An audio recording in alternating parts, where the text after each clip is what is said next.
Hello, students. I wanted to record this brief overview of the exam and just give you some tips that might help you on the next exam.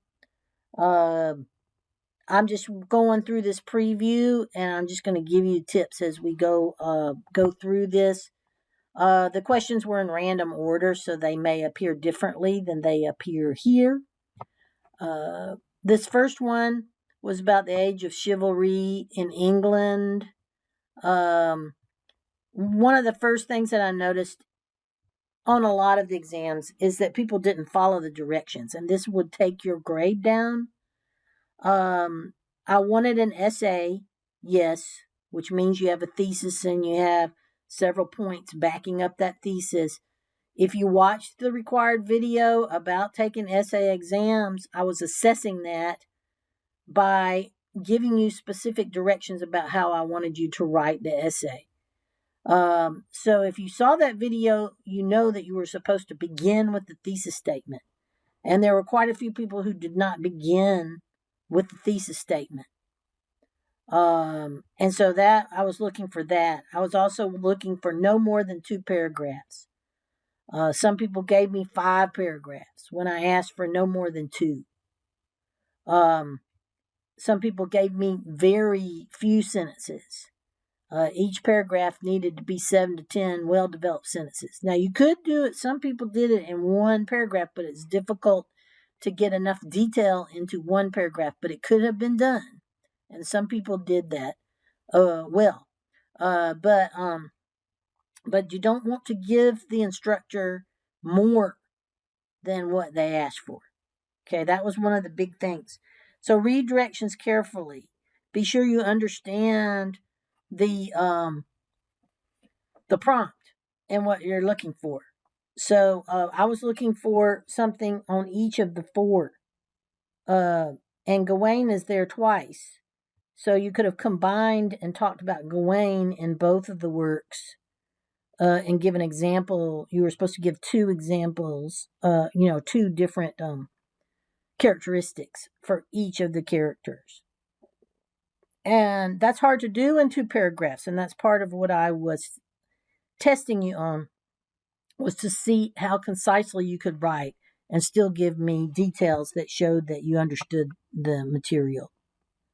My rubric, I'm not going to go over the whole thing, just to say that, as you can see, I'm looking for certain things. Now, not any one thing it is going to give you an A, a B, or a C, or whatever. It's a combination of the things that are there. And you may have a few things, for example, that dropped you into a B category. But if you had overall an A, then you probably would have gotten like a 27 or a 28, right? And the same as we go on. If you had some things, a couple of things that were in the A category, but then the overall was in the B category, then you would have been a higher B. You would have been like a 26. Okay. So, yes, I'm having to be subjective. And yes, I am, but it's not arbitrary. And it's not personal.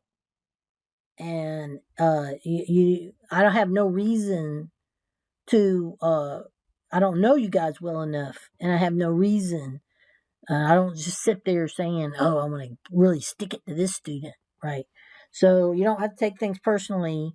And it's a combination of things that will give you the grade.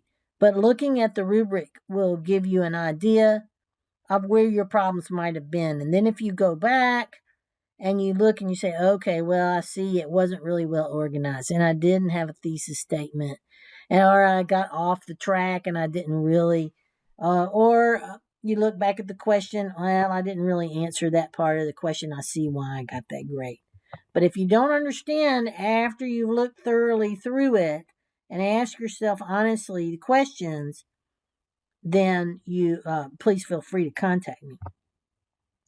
Most of the people's answers fell in the C range. I did not have an A on any test. I had some high B's, but it is a unit exam, and it's assessing what you have learned throughout the unit on your own, separate from other people, and from any instruction you might have had from anybody else or help from anybody else. So I am going to be I have quite a high standard. Uh, so uh, that's the rubric for each one of these essay questions, except for the one about the travel project, which is here. We're going to look at. And I gave 2 points, and then I have the points there, and then I broke down how I gave the 4 points, looking A, B, C, D. And here, most people did really well on this, made a 9 or a 10. The biggest problem that brought the grade down was if you did not really specifically tell me the places that were important to the author, the work, or the historical context. And that's something I have seen in other places too, like the discussion forum. So you want to watch out for that. This one, the word like pagan, I was looking for examples of where the work meshed these two. They would have this that would be pagan, but then they would have this that would be